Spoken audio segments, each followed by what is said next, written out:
सभी का राष्ट्र टीवी पर। मैं हूं आपके साथ पूजा शर्मा। बुलेटिन में बात सबसे पहले पश्चिम बंगाल की, जहां पर ईडी ने दस्तक दी और यहां दिल्ली में कोहराम मच गया। ईडी की छापेमारी को लेकर पश्चिम बंगाल की सियासत एक बार फिर से उबाल पर है। ईडी की कार्रवाई के खिलाफ तृणमूल कांग्रेस ने खुला मोर्चा खोल दिया है। शुक्रवार को टीएमसी सांसदों ने दिल्ली में केंद्रीय गृह मंत्री अमित शाह के कार्यालय के बाहर प्रदर्शन किया, जहां पुलिस ने कई सांसदों को हिरासत में ले लिया। हिरासत में लिए गए नेताओं में डेरेक ओब्रायन और महुआ मोइत्रा भी शामिल है। महुआ मोइत्रा ने आरोप लगाया कि ईडी का इस्तेमाल गलत तरीके से किया जा रहा है। उन्होंने कहा कि गृह मंत्रालय ने ईडी को टीएमसी की राजनीतिक और रणनीतिक जानकारी चुराने के लिए भेजा। महुआ ने साफ कहा कि मुख्यमंत्री ममता बनर्जी किसी के सामने झुकने वाली नहीं है। टीएमसी सांसद कीर्ति आजाद ने भी बीजेपी पर निशाना साधा है और कहा कि बीते 11 वर्षों में बीजेपी ने टेंडर सिस्टम को मैनेज कर अपने लोगों को फायदा पहुंचाया। पार्टी ने आरोप लगाया कि पहले ईडी का दुरुपयोग हुआ और अब शांतिपूर्ण धरने पर दिल्ली पुलिस का हमला लोकतंत्र पर सीधा प्रहार है। पूरा मामला कोलकाता में आईपैक के दफ्तर और निदेशक प्रतीक जैन के घर पर ईडी की छापेमारी से जुड़ा है, जो कथित कोयला चोरी घोटाले की जांच का एक हिस्सा बताया जा रहा है। मुख्यमंत्री ममता बनर्जी खुद मौके पर पहुंची और इसे चुनाव से पहले बदले की राजनीति करार दिया। उन्होंने दावा किया है कि एजेंसियों ने चुनावी डेटा तक उठा लिया है और इसके खिलाफ एफआईआर भी दर्ज कराई गई है। अब सवाल यही है कि क्या ये जांच एजेंसियों की निष्पक्ष कार्रवाई है या चुनाव से पहले राजनीतिक दबाव बनाने की रणनीति। साथ ही सवाल ये भी है कि क्यों ममता सरकार ईडी की कार्रवाई से बौखला उठी है। क्या इस विरोध के आड़ में कोई घोटाला छुपाया जा रहा है या फिर इस बार चुनावी आंधी में उड़ने का डर सता रहा है। इसका जवाब आने वाले दिनों में सामने आ ही जाएगा। लेकिन बहरहाल जिस तरह से हंगामा बरपा है ईडी के एक्शन को लेकर, लगातार टीएमसी हमलावर है।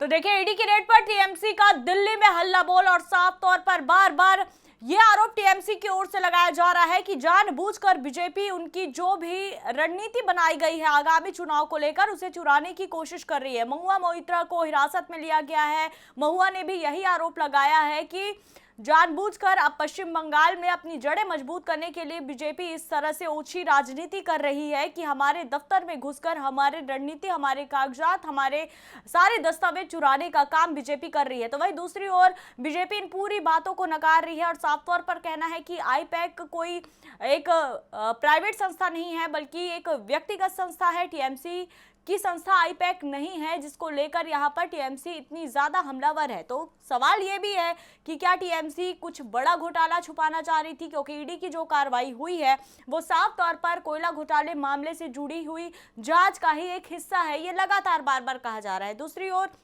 विपक्षी लगातार ईडी सीबीआई को ये जरूर कहती है कि ये बीजेपी की बी टीम की तरह काम करती है। जब भी विधानसभा का चुनाव होना होता है, ईडी का सहारा बीजेपी लेती है, लेकिन बीजेपी इस बात पर भी अपनी आवाज मुखर करती नजर आती है कि ईडी हमारे इशारों पर नहीं चलती। जहां पर गलती पाई जाती है वहां पर ईडी दबिश देती है। तो इस पूरे मामले पर देखिए, बेहद ज्यादा यहां पर हंगामा बरपा हुआ है, क्योंकि आप समझिए कि साल 2026 में कुछ ही महीनों बाद यहां पर पश्चिम बंगाल में चुनाव होना है। इस बार बीजेपी भी साफ तौर पर नहीं चाहती कि कोई भी एक लूप होल छोड़ा जाए। लगातार जीत दर्ज कराती आ रही प्रचंड बहुमतों से बिहार में बीजेपी को जीत मिली है। तो कहीं ना कहीं अब बीजेपी इसको लेकर बिल्कुल मेक श्योर है कि इस बार पश्चिम बंगाल में भी कमल खिलेगा। लेकिन अगर ध्यान दे पश्चिम बंगाल पे, तो इतना आसान नहीं है ममता दीदी के किले को भेद पाना बीजेपी के लिए। यही कारण है कि इस बार जब गृह मंत्री पश्चिम बंगाल के दौरे पर जाते हैं तो वो किसी बड़ी रैली, बड़ी सभा को यहां पर संबोधित करते नजर नहीं आते, बल्कि बंद कमरे में एक रणनीति बनाते वो नजर आते हैं। प्रधानमंत्री नरेंद्र मोदी के भी दौरे की बात यहां पर कही जा रही है और इस बीच अगर ईडी पश्चिम बंगाल में पहुंची है तो सोचिए, इसकी गूंज अब दिल्ली में भी सुनाई आ रही है। लेकिन इस बीच लगातार जिक्र हो रहा है उस हरे फाइल का कि आखिर उस हरे फाइल में क्या था। जब ईडी आईपैक के दफ्तर पहुंची, प्रतीक जैन के यहां पहुंची, तो आखिर ममता बनर्जी क्यों भागते हुए यहां पहुंची और क्या हाथ में लेकर निकली है। उस हरे फाइल के पीछे ऐसा कौन सा राज छुपा हुआ है जिसके लिए यहां पर बिल्कुल बौखलाहट में ममता बनर्जी नजर आई है। हालांकि लगातार टीएमसी ये बात जरूर कह रही है कि वो उनके जो पर्सनल दस्तावेज हैं उसे चोरी करने की कोशिश बीजेपी कर रही है।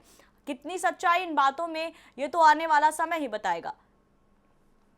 लेकिन इस पूरे मामले पर ज्यादा जानकारी के लिए फोन लाइन पर हमारी सहयोगी रिया पांडे हमारे साथ जुड़ी हुई है। उनसे जानेंगे, रिया देखिए, पश्चिम बंगाल में ईडी जाती है और गूंज दिल्ली में सुनाई आती है। साफ तौर पर टीएमसी लगातार ये कह रही है कि बीजेपी उनकी रणनीति चुराना चाहती थी। तो क्या डिजिटल के इस युग में ये पॉसिबल है कि आजकल कागजों में ये रणनीति बना रहे हैं टीएमसी, जिसको चुरा कर बीजेपी हो सकता है अपना खाता खोल ले पश्चिम बंगाल में? किस तरह का आरोप?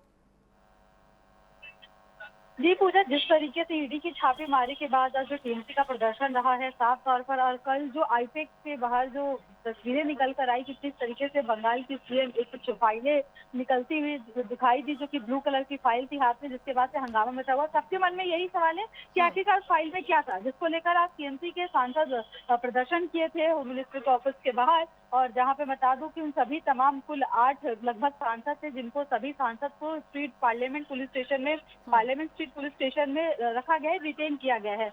जिसपे लेकिन जहां मीडिया ने हम लोगों ने बातचीत की, चाहे वो कृति आजाद हो गए या और भी टीएमसी के सांसद है, चाहे मोहिया मोइत्रा हो गई, इनका खास तौर पे कहना है कि ये बीजेपी की चाल है, सोची समझी चाल है टीएमसी को गिराने के लिए, क्योंकि इलेक्शन आ रहा है और वो हमें सताना चाहती है, वो हमारी रणनीतियों को चुराना चाहती है। वो हमारे डॉक्यूमेंट से हम क्यों दे, हम क्यों दिखाए उसमें, क्योंकि आईपेक जो हमारी रणनीति तैयार करती है इलेक्शन को लेकर, क्योंकि तमाम जितने पिछले साल मैं बात करूँ जो बीते वर्ष में इलेक्शन हुए हैं उनमें देखा गया आईपेक का बहुत बड़ा हाथ है, क्योंकि वही सब कुछ रणनीति करती है। लेकिन इस तरीके से बीजेपी बार बार वो मोदी और अमित शाह के ऊपर आरोप लगाते हुए दिखाई दिए कि सब उनके इशारे पर हो रहा है। और जितनी बार बीजेपी हमें गिराने की कोशिश करेगी बंगाल में, इस बार टीएमसी की उतनी ही भारी बहुमतों से सरकार आएगी, भारी वोटों से सरकार आएगी, उनका मानना है। इसी को लेकर मैं बता दूं पूजा कि आज जो तस्वीरें जो निकल कर आई है कि जिस तरीके से सभी सांसद प्रदर्शन करते हुए दिखाई दिए और बार बार एक ही नारे के साथ कि आपकी बार बंगाले टीएमसी सरकार हो गई, मतलब उनका यही कहना कि इस बार भी बंगाल में टीएमसी की सरकार होगी, चाहे बीजेपी एड़ी से चोटी कदम लगा दे। वहीं पुलिस स्टेशन में भी हंगामा देखने को मिला है। और मैं बता दूं पूजा, इस वक्त की 8 सांसदों को डिटेन किया गया था, जिसमें से मोहिया मिस्टर को रिलीज कर दिया गया। उनकी फ्लाइट थी तो ये बोलते हुए वो निकल गई, लेकिन बाकी जो 8 सांसद है, कृति आजाद हो गए या तमाम जो बाकी में सांसदों की मैं बात करूं, बापी हलदार हो गए, प्रतिमा मंडल है, शर्मिला सरकार है, ये तमाम सांसद अभी भी अंदर मौजूद हैं और उन्हें डिटेन करके पुलिस रखी है। अभी तक इन पर कोई एफआईआर दर्ज नहीं हुआ है, लेकिन अभी इन पर आगे हो सके तो कार्यवाही आगे चलेगी। लेकिन वही एक और तस्वीर निकल के आई पूजा की किस तरीके से मीडिया को बाहर निकालने के बाद कृति आजाद पुलिस स्टेशन की दीवारों पर चिल्लाते हुए दिखाई दिए कि हमारे ऊपर अत्याचार हो रहा है, हमें पीने के लिए पानी नहीं दिया जा रहा है। पुलिस स्टेशन की दीवारों पर वो चिल्लाते हुए नजर आए कि हमें कोई बचाओ, हमारी ये करो। इस चीज को देखते हुए कि किस तरीके से दिखा रहे हैं कि उन्हें पानी पीने तक की रोक कर दी गई है सभी सांसदों को, और अभी भी 7 सांसद पार्लियामेंट स्ट्रीट पुलिस स्टेशन में डिटेन करके रखे गए हैं। महुआ मोइत्रा को भी हिरासत में लिया गया है और कब तक इन्हें पुलिस स्टेशन में बैठाने की जानकारी है? क्योंकि देखिए ज्यादा देर तक तो बैठा नहीं सकते क्योंकि टीएमसी है। साफ तौर पर अभी हमने सुना कि आप बात कर रहे थे सांसदों को लेकर, उन्होंने टीएमसी के नेता ने साफ तौर पर कहा है कि ममता बनर्जी आज एक बड़ा मार्च निकालने वाली है और इसको लेकर ये आक्रोश यहीं पर नहीं थमेगा, इसको लेकर टीएमसी आवाज बुलंद करेगी। लेकिन बड़ा सवाल ये भी है रिया कि देखिए, अगर आप गलत नहीं है तो ईडी की कार्रवाई से आप डर क्यों रहे हैं? क्या बौखलाहट है या फिर लगातार जिस तरह से जीत दर्ज कर रही है बीजेपी, उसको लेकर कहीं ना कहीं अब इस बार भी टीएमसी समझ गई है कि पश्चिम बंगाल में उनकी जमीन खिसकने वाली है? जी पूजा, यही बात है कि आखिरकार आप उस चीज में अगर कोई वैसी फाइलें नहीं है, ऐसी कागज नहीं, तो आखिर किस बात का डर? ईडी की कार्यवाही करने दीजिए। इसी को लेकर शुभेंदु अधिकारी ने साफ तौर पर कहा है कि वो इस पर केस भी करेंगे कि ईडी की कार्रवाई में किस तरीके से टीएमसी सरकार ने हस्तक्षेप किया है। लेकिन उसके बावजूद भी टीएमसी सांसदों का बार बार यही कहना है कि बीजेपी के चाहे वो शुभेंदु अधिकारी हो गए, चाहे और भी तमाम बड़े नेता हैं, उनके ऊपर क्यों नहीं बीजेपी कार्रवाई करती है, उनके घर ईडी क्यों नहीं आती है? जो लोग बीजेपी में शामिल हो जाते हैं उनके पाप धुल जाते हैं, उनके ऊपर कोई जितने पुराने उनके कारनामे हैं अगर उनकी लिस्ट उठा के देखी जाए और जिनके ऊपर है, तो बीजेपी में शामिल होने के बाद ईडी उनके रुख नहीं करती है। लेकिन इलेक्शन से पहले जानबूझ के हमें गिराने के लिए इस तरीके की ईडी की साजिश रची गई है और उनकी रणनीतियों को चुराने की कोशिश की गई है। इसी को लेकर जैसा कि कीर्ति आजाद ने बताया टीएमसी के एमपी ने, ममता बनर्जी, रिया आप बने रहिएगा, लेकिन एक बार जिस तरह से आपने बताया कि सांसद किस तरह से हल्ला बोल कर रहे हैं, एक बार फिर से आपने टीएमसी सांसद से बातचीत की थी, वो 1 to 1 एक बार फिर से दर्शकों तक पहुंचाते हैं, फिर हम कंटिन्यू इस सवाल के जवाब पर हम चर्चा करेंगे।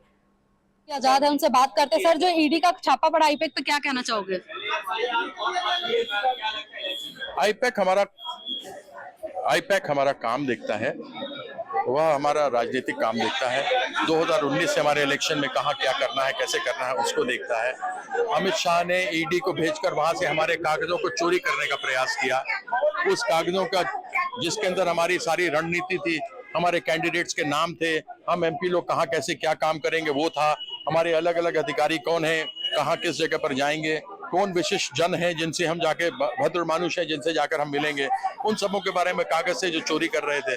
और हम तो ये पूछना चाहते हैं, आपने तो आज देख लिया जो होना था, जो महिलाओं सांसदों के साथ भी जो हाथापाई हुई है वो भी आपने देख ली। हम तो ये जानना चाहते हैं कि हमारे माननीय प्रधानमंत्री ने कहा था कि अमित शाह ने 70,000 करोड़ रुपए 70,000 करोड़ रुपया 70,000 करोड़ रुपए का हेरा फेरी किया। किसने? अजीत पवार ने। आज वो डिप्टी सीएम है महाराष्ट्र में, 70,000 करोड़ करने वाला प्रधानमंत्री बोला। उसी प्रकार से अमित शाह ने कहा था कि हेमंत बिस्वा शर्मा को जेल में डालेंगे, हम चक्की पीसिंग कराएंगे। आज वो कुछ है, बीजेपी का सीएम बना हुआ है आसाम का। उसी प्रकार से शुभेंदु अधिकारी बड़ा नेता बनते हैं बंगाल के, 5 लाख रुपया नगद लेते हुए दराज में डालते हुए दिखाई दे गए थे। तो ये सारी चीजें क्यों नहीं बताते उसके बारे में? आप हम पर आरोप लगाते हो। जो एजेंसी हमारे इलेक्शन का काम देखती है, उस इलेक्शन का काम के दस्तावेज हमारे पड़े हुए हैं और आप उसको चुरा करके जीतने का प्रयास कर रहे हो। जीत नहीं सकते। आज ममता बंदोपाध्याय 2 बजे से अपना मार्च करने वाली है जादवपुर से, और उसके बाद हम इसको आगे जारी रखेंगे। सर, उस फाइल में क्या था जो फाइल लेते हुए निकली ममता बनर्जी? दिया क्या कागज था, बता दो। आगे की तैयारी क्या रहेगी? अरे भाई, आगे की तैयारी इलेक्शन को लेकर क्या आपको पता लगेगी। तो जैसा कि आप हमारे साथ सुन रहे थे, कृति आजाद जी जिस तरीके से बताया कि किस तरीके से घोटाला को छुपाने के लिए बीजेपी काम कर रही है, कि उनके नेता जो घोटालेबाज है उन पर कोई कार्रवाई नहीं हो रही है, टीएमसी पे ईडी की छापेमारी हो रही है, इसको लेकर प्रोटेस्ट भी किया है। वहीं इस वक्त अभी पुलिस स्टेशन में मौजूद है और अभी इन सबको गिरफ्त में रखा गया है। ये है दिल्ली से स्पेशल रिपोर्ट, राष्ट्रीय टीवी के लिए मैं रिया पांडे।